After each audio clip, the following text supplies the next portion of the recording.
1857, Virginia. On the banks of the James River, the Harper estate stood vast and arrogant, its white-pillared house gleaming like a crown above the rolling fields. To strangers it looked serene, orchards heavy with fruit, barns full of hay, and the great river glimmering in the morning sun. But beneath the beauty, cruelty worked like rot in the beams of the house, unseen yet everywhere. That winter, the cruelty took a new form, not just whip or chain, but laughter. Clara was 30 years old, a cook in the Harper kitchen where she had stirred pots since she was 13. She had once been known for her braids, thick ropes of hair she wrapped and tied in the fashion her mother had taught her before she was sold away. Her arms were strong from grinding cornmeal, her face marked with the burns of boiling fat, but her eyes carried a depth that no punishment had yet extinguished. She had borne much, scalds, curses, hunger, nights where her stomach twisted while she fed the Harper children cream and buttered cakes. She had borne it as countless others bore it. But on that cold morning in 1857, the overseer Pike made her bear more. The accusation was petty, almost laughable in its pettiness. A piece of cornbread missing from the kitchen tray. Mistress Harper declared she had smelled deceit in Clara's eyes. No witness, no proof, only suspicion sharpened into theatre. And theatre was what Pike loved. They brought her into the yard, where the dirt was frozen hard and pale breath hung in the air. The other slaves were driven to stand in a circle, ordered to watch. Men stood stiff, women bowed their heads, children peered through arms and skirts. Clara was forced to her knees before them, her dress catching mud and frost. Pike, tall and broad, a man whose face seemed carved from meanness itself, strutted like an actor on a stage. "She thinks herself clever," he announced. "Sneaks bread like a rat in the night. Let us show her what thieving earns." One of the stable boys brought forward a bucket. Clara smelled it before she saw it, sour, greasy slop from the pig trough, cabbage stalks, spoiled fat, bones slick with decay. Without warning, Pike hurled it over her head. The liquid ran down her face, seeped into her clothes, stung her eyes with brine and rot. Laughter erupted, sharp, unrestrained, cutting into her more deeply than any lash. Around her neck they hung a plank of wood. Scrawled across it in chalk, one word: thief. The letters were crooked, the chalk crumbling, but the shame they carried was precise. The sign swung against her chest as she knelt. Pike made her hold her hands behind her back, as if she were chained. Mistress Harper, pale as parchment in her morning dress, stood on the porch with her tea, nodding approvingly. "Discipline saves souls," she murmured. The phrase floated like perfume, masking rot with sanctity. Then came the whipping. Pike stretched her out on the whipping post, the wood darkened by years of blood. 12 lashes for theft, he declared. He swung the whip with relish, each crack snapping through the cold air. The leather bit her back, opening welts that burned beneath the film of slop still clinging to her skin. She clenched her jaw until she tasted copper, refusing to cry out. The silence only amused them further. "See how she holds it in," one of the white men said with a smirk. "Like a mule too stubborn to bray." When the last lash fell, Pike stood over her, panting slightly, sweat dampening his collar despite the cold. He studied her face. The silence unsettled him. He had wanted screams, wanted tears. He had not gotten them. "Insolent," he spat, still proud, even when whipped. He motioned for the shears. The blacksmith's boy brought them, long iron shears, dulled but heavy. Pike grabbed Clara by the hair, those thick braids her mother had once woven, and with a brutal jerk began to cut. The blades clamped and tore, uneven chunks falling to the dirt. Each braid hit the ground like a small rope severed. The onlookers gasped quietly, some with pity, some with fear. To strip a woman of her hair was to strip her of her last crown. "Now she'll remember," Pike said, tossing the shears aside. The laughter returned, thinner now, crueler. Clara's scalp was raw, her back flayed, her body drenched in filth. The sign still hung at her chest. Her braids lay scattered in the mud like slain serpents. She did not lower her head. She lifted it, blood trickling at her lip, eyes burning, not with tears, but with a fire so steady it silenced even some of the chuckles. She swore then, without words, only in the stillness of her heart. Never again would she kneel for their amusement. Never again would she let them draw pleasure from her pain. They had taken her dignity, cut it strand by strand, but she would rise from the humiliation. And when she rose, she would strike. The day wore on as if nothing had happened. She was ordered back to the kitchen to scrub pots with her fresh welts stinging, to knead dough while bits of cut hair clung to her shoulders, to cook meat for the very men who had laughed as her hair fell. Her scalp throbbed, her back ached, but her hands moved with mechanical precision. Outwardly, she was obedient. Inwardly, she was sharpening. Every sound etched itself into her memory, the squeal of the hogs, the scrape of iron pans, the cruel laughter replaying in her skull. Every smell clung: smoke, grease, coppery blood. The kitchen fire burned hot, and so did something inside her. That night, when the house slept and the river whispered outside, Clara sat alone by the dying coals. She touched her shorn scalp, felt the stubble like grit under her fingers. She thought of her mother's hands, weaving the braids, humming old songs. That memory was gone now, cut away for white amusement. She could not bring back the hair, she could not bring back the dignity lost in the yard, but she could bring something else. They thought she was broken. She was not. She was waiting, and so the vow hardened. No more kneeling, no more laughter. The next time the Harpers and their overseer Pike thought to make a spectacle of her, it would not be her shame that filled the yard. It would be their ruin. The James River flowed dark that night, carrying whispers of storms yet unseen. And in the Harper kitchen, a cook with a shorn head and fire in her chest began to remember not just recipes, but ways to turn memory into weapon. The winter of 1857 dragged on heavy and grey, a season of frostbitten fields and hollow silence. Mistress Harper, pale and long bedridden with fever, finally died in late February. The bells rang over the estate and echoed down the river, their sound solemn yet more practical than mournful, a signal to prepare for the gathering of mourners. For the enslaved, death in the big house meant work, more cooking, more cleaning, more chances to stumble and suffer. Clara, still bearing the scars of her whipping and the shame of her sheared hair, was ordered to prepare the funeral dinner. She stood before the fire, chopping onions until her eyes blurred, while maids polished silver so bright it reflected their exhaustion back at them. The Harpers dressed the house in black crepe and trimmed the halls with evergreens. Guests came in carriages from across the county, landowners, merchants, even a judge. They arrived cloaked in furs, their breath smoking in the cold air, and their talk was not of the dead mistress, but of inheritance, tobacco prices, and railroads. They entered the Harper house like actors taking their places in a play, their grief performed rather than felt. Clara carried out dish after dish: roast fowl, stewed beef, sweet puddings, heavy with molasses. She moved quietly, head bowed, the scars on her scalp hidden beneath a plain kerchief. But every movement was watched.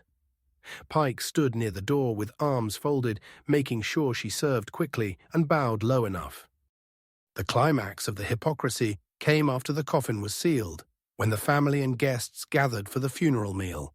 Master Henry Harper, son of the house and heir to its cruelty, drank too much brandy before the plates were even laid.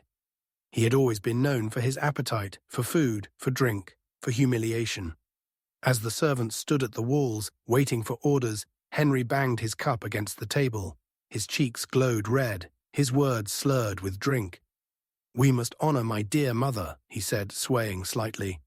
"Let us hear a prayer." From the cook. From Clara. A murmur rippled among the guests.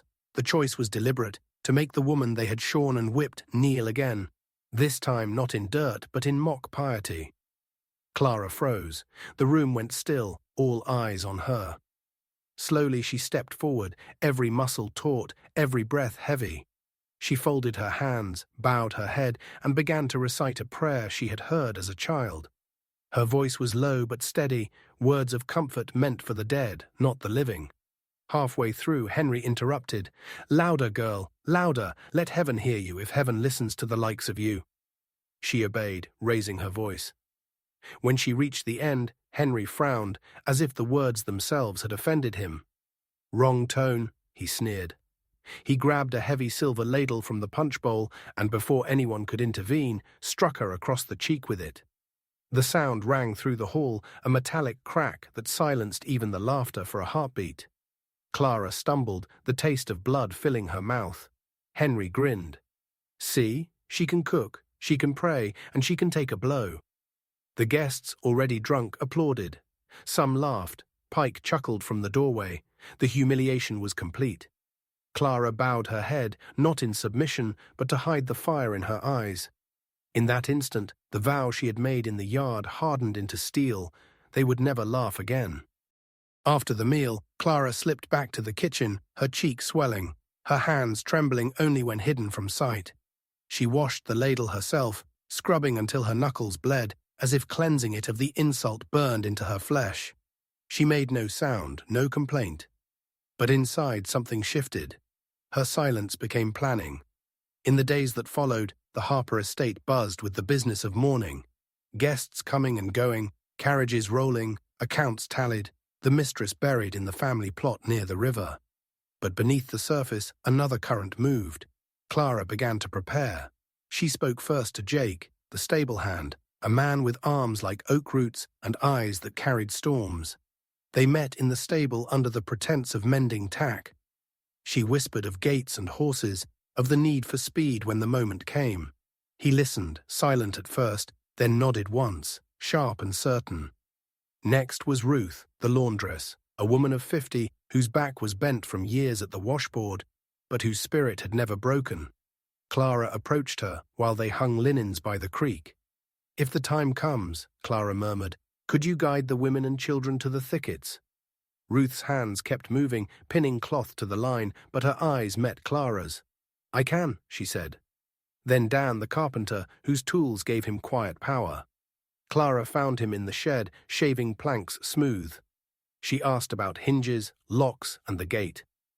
Dan tapped his plane against the wood, then said, "I can break what needs breaking." They became a circle, bound not by words but by resolve. Clara hid an axe in the wash-house, wrapped in old cloth. She gathered rope from the tool shed, bandages from the laundry, and dried meat from the kitchen's hidden corners. Each item seemed ordinary, yet each was a stone laid in the foundation of escape. Errand boys, small and quick, were brought into the secret without ever knowing the whole. Clara taught them coded signs, a hand to the scarf for danger, a cough for delay, a scrap of cloth tied to a branch to mark a safe path. They carried messages like birds, never stopping long enough to raise suspicion. The days stretched into weeks. Clara continued to cook, her hands steady as she prepared the Harpers' meals, her face expressionless as Henry strutted through the kitchen, drunk on both brandy and power. Each insult, each command, each passing humiliation was added to the ledger in her heart. At night, when the quarters fell silent, she lay awake staring at the rafters, imagining the moment. The bells would toll, the mourners would gather, the house would be full of chaos. In that confusion, in the smoke and the dark, she would rise, not as the Harper cook, not as the woman shorn and whipped, but as the hand of reckoning.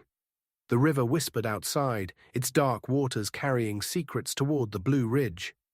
The owls called from the woods, and in the stillness, Clara's vow sharpened like a blade. March winds swept down the James River on the day the coffin was lifted. The Harper estate was swollen with mourners dressed in black wool and stiff collars, their carriages lined like dark beetles along the lane. The mistress lay sealed within the polished box, her death not remembered with reverence but with display. Clara had been awake since before dawn, her hands busy with kettles and knives, but her mind elsewhere. For weeks she had carved every step of this day into her memory. Now it unfolded as she had imagined. The plan depended on confusion. A funeral was grief wrapped in ceremony, but it was also chaos. Servants running, doors left open, horses restless, children crying, guests drunk even before the last hymn. In that turbulence, order frayed, and Clara would cut the thread. By midday, the bells began to toll, their iron voices rolling across the fields. With each strike, Clara's pulse matched the sound, steady, unstoppable. She moved through the house as she always did, her face plain, her steps soft. Yet every motion was deliberate. When she carried water to the kitchen, she brushed past the hall where the lanterns were kept. One by one, the wicks were trimmed too short, the oil in each thinned with water. They would sputter and die when most needed. Outside, Jake tended the horses, his hands calm, his eyes storming. He loosened the ties on two of the strongest bays, ready to move at a signal. Near the barns, he had stacked dry brush in a careless-looking pile. Clara had passed him a skin of lamp oil the night before. He spilled it as if by accident, dark streaks running across the dirt, seeping into straw. One spark would make pursuit dangerous, if not impossible. Ruth gathered the women near the wash-house under the pretense of folding cloth.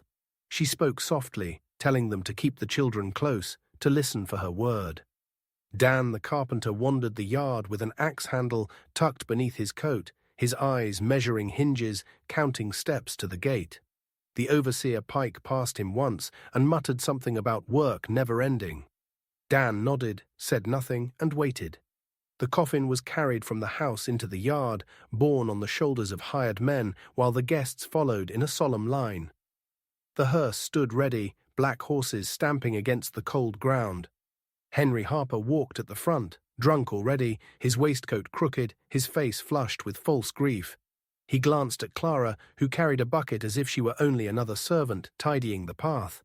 His smirk curled, as though he still remembered the ladle's blow. That smirk was the last he ever made. Clara walked steady, each step heavy with memory. She reached the wash-house door, where beneath a bench the axe waited wrapped in old cloth.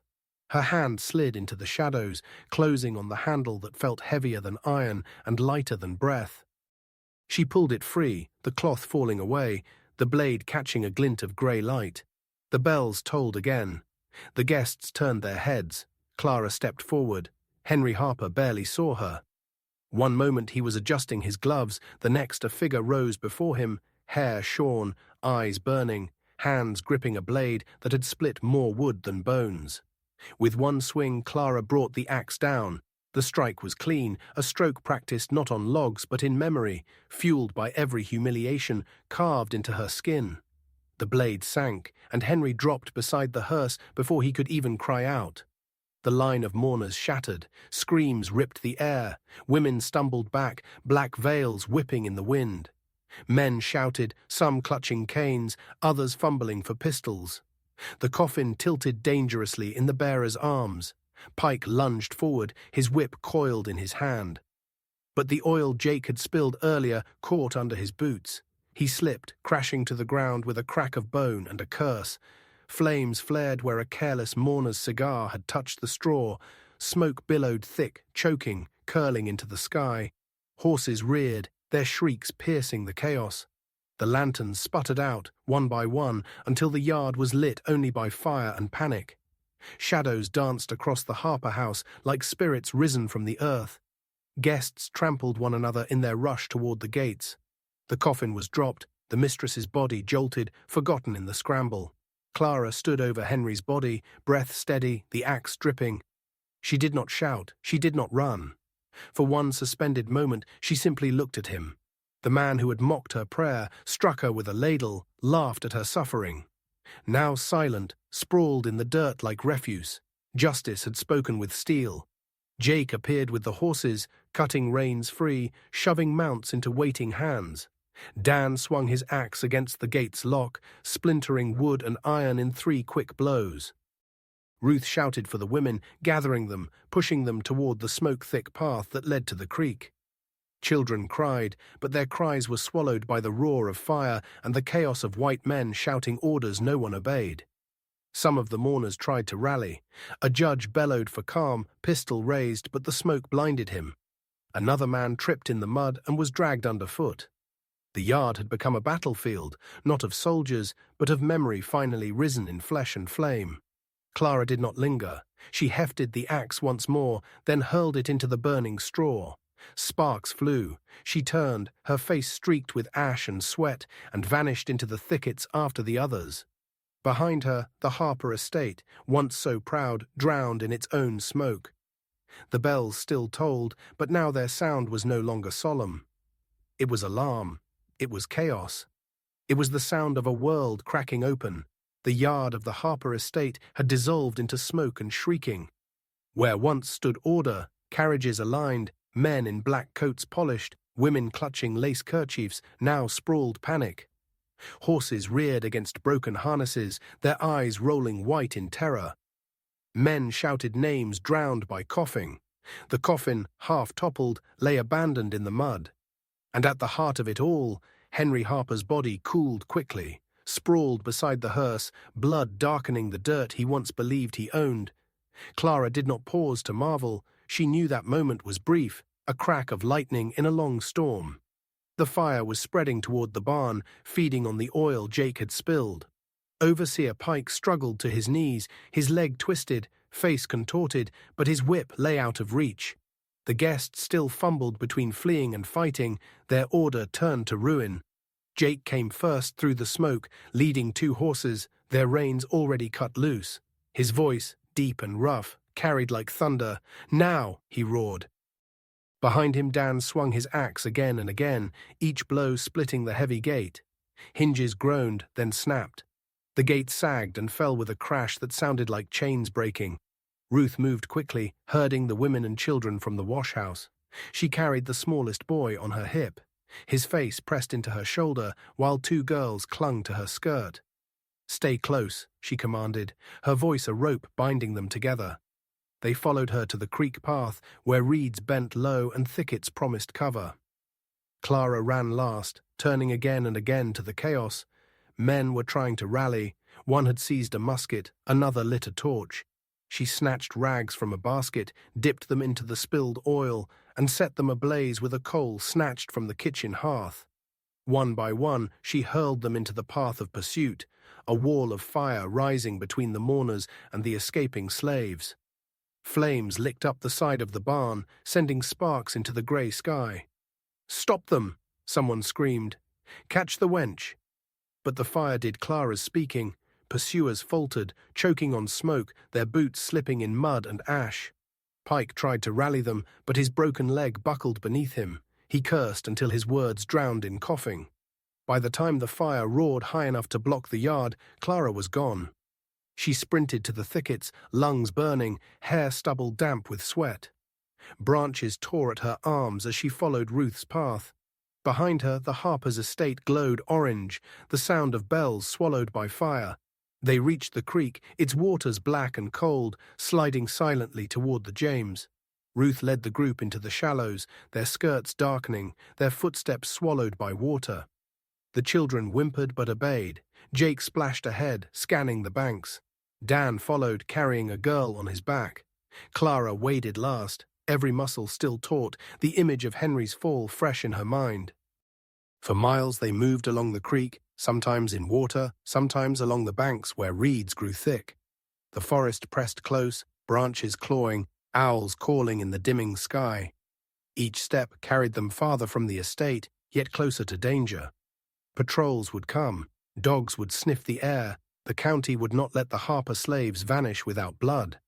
When night fell, the fugitives gathered in a hollow beneath pines. Jake tethered the horses. Ruth unwrapped dried meat and passed it around, though no one ate much. The children shivered, their eyes wide. Dan checked the axe head, though they had no fire to sharpen it by. Clara sat apart, staring into the dark woods. She touched her scalp, remembering Pike's shears, the laughter, the ladle. That laughter was gone now, cut off with Henry's breath. But more laughter waited, more overseers, more masters. Her strike had not ended the war, it had only begun it. The next day they pressed deeper, moving with the caution of hunted animals. At every snap of twig, every rustle of leaves, they froze. Ruth led them by signs of moss and bird calls, her memory of the land older than chains. Jake found wild onions, Dan gathered branches to disguise tracks. Clara carried the youngest child for miles, his small arms tight around her neck, his face buried in her shoulder. They reached the foothills of the Blue Ridge, where the forest thickened and the land rose in steep slopes. There, allies waited. Jake had spoken of them before, free black blacksmiths who lived at the edge of the hills, men who worked iron by day and whispered freedom by night. At first the group feared a trap. but the men opened their doors without hesitation. They offered bread, blankets, and a loft to hide in. That night, Clara heard voices below as the blacksmiths debated. "The county's already riled," one said. "They'll ride out with dogs." Another replied, "Then let them ride. The hills hold more than they know." From the loft, Clara looked out a small window. Smoke still rose faintly on the horizon where the Harper estate had stood.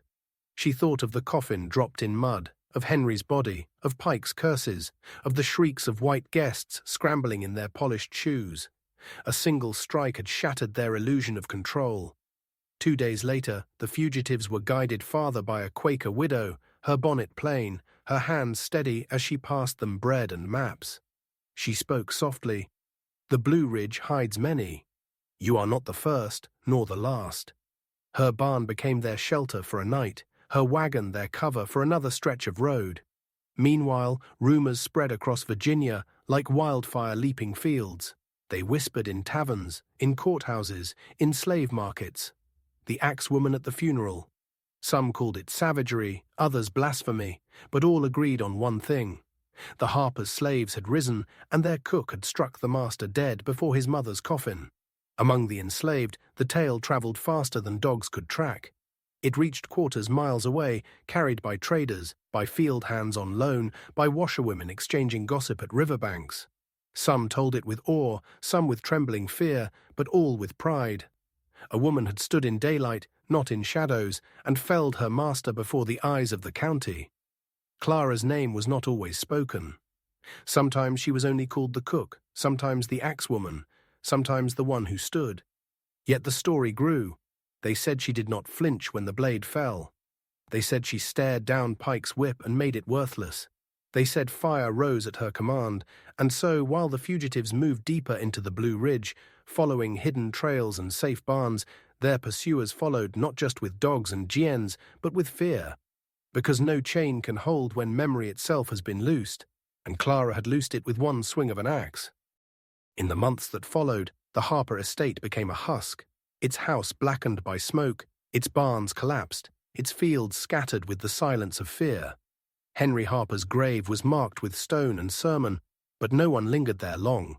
For every mourner who bent to pray, there were whispers that his death had not been grief, but justice.